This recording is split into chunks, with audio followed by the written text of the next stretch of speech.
మూసీ ప్రక్షాళనలో నిర్వాసిత కుటుంబాల కోసం కార్యాచరణ మొదలుపెట్టింది ప్రభుత్వం. డబుల్ బెడ్రూమ్ ఇళ్లతో పాటు నిర్వాసితులకు 15 రోజుల్లోగా ఉపాధి కల్పించేందుకు అన్ని సిద్ధం చేస్తున్నారు.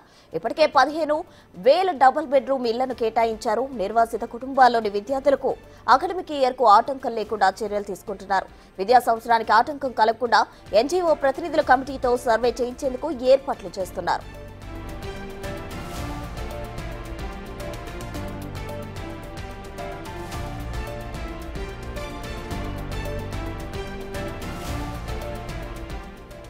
హైదరాబాద్ భవిష్యత్తును కాపాడాలంటే మూసీ రివర్ను పునరుద్ధరించాల్సిందేనని నిర్ణయించారు. మూసీని పునరుద్ధరించకపోతే ప్రమాదం పొంచి ఉందని పర్యావరణవేత్తలు హెచ్చరిస్తున్నారు.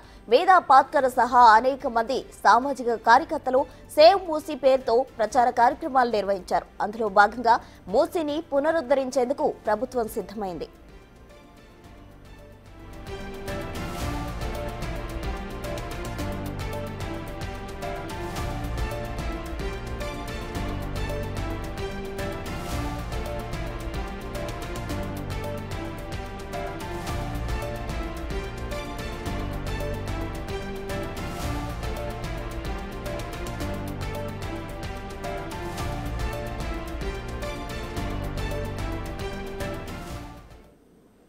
మూసీ ప్రక్షాళన నిర్వాసిత కుటుంబాల కోసం కార్యాచరణ మొదలుపెట్టింది ప్రభుత్వం. దీనికి సంబంధించి మరిన్ని వివరాలు మా ఇన్పుట్ ఎడిటర్ పవన్ అందించేందుకు సిద్ధంగా ఉన్నారు. పవన్, చెప్పండి. అయితే ఈ ప్రక్షాళనలో భాగంగా అటు పిల్లలకు అకాడమిక్ ఇయర్ కి ఇబ్బంది కాకుండా ఎటువంటి చర్యలు తీసుకోనున్నారు, అదేవిధంగా వారికి ప్రత్యామ్నాయంగా ఏం చేయబోతున్నారు, తాజా డీటెయిల్స్ ఏంటి?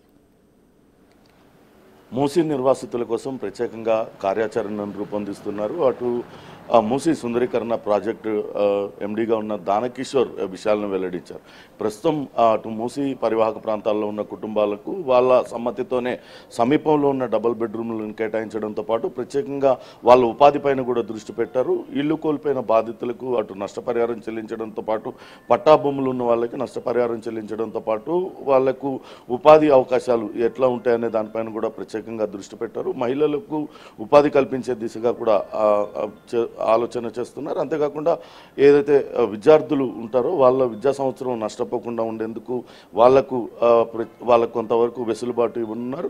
నిన్న కొన్ని నిర్వాసిత కుటుంబాలన్నింటినీ కూడా డబుల్ బెడ్రూమ్ ఇళ్లకు తరలించారు. ఆయా ప్రాంతాలకు వనశలిపురంలో కావచ్చు, జియాగూడ, నాంపల్లి తదితర ప్రాంతాల్లో వాళ్ళందరికీ కూడా ఇళ్లను కేటాయించారు. అలా ఇళ్లను కేటాయించిన వాళ్ళకి విద్యార్థులు ఉన్నట్లయితే ఆ సమీపంలో ఉన్న విద్యా సంస్థల్లోనే వాళ్లకు సీట్లు ఇప్పించే విధంగా అధికారులు అయితే చర్యలు తీసుకుంటున్న పరిస్థితి. మరోపక్క అటు మూసీ నిర్వాసితులను ఎవాక్యుయేట్ చేయించే సమయంలో జరుగుతున్న ఘర్షణలను అతిగా చిత్రీకరిస్తూ కొంత సోషల్ మీడియాలో విష ప్రచారం జరుగుతుంది. దీనిపైన కూడా ప్రభుత్వం దృష్టి పెట్టింది. ఇకపైన ఇటువంటి అసత్య ప్రచారాలు చేస్తూ విష ప్రచారం చేస్తున్న వాళ్ళపైన కఠినంగా వ్యవహరించాలంటూ భావిస్తుంది. ఇప్పుడు గతంలో ఏదైతే ఏకపక్షంగా నిర్ణయాలు తీసుకోకుండా అటు బాధితుల్ని ఒప్పించి వాళ్ళ సమ్మతితోనే వాళ్లను మరో ప్రాంతానికి తరలించడానికి ఏర్పాట్లు చేస్తున్నారు. ఇప్పటికే దాదాపుగా అటు మూసీ పరివాహక ప్రాంత వ్యాప్తంగా 25 పైగా టీములను ఏర్పాటు చేశారు. ప్రతి టీంలో కూడా తహసీల్దార్, డిప్యూటీ తహసీల్దార్ స్థాయి అధికారులు ఉండేలా చూస్తున్నారు.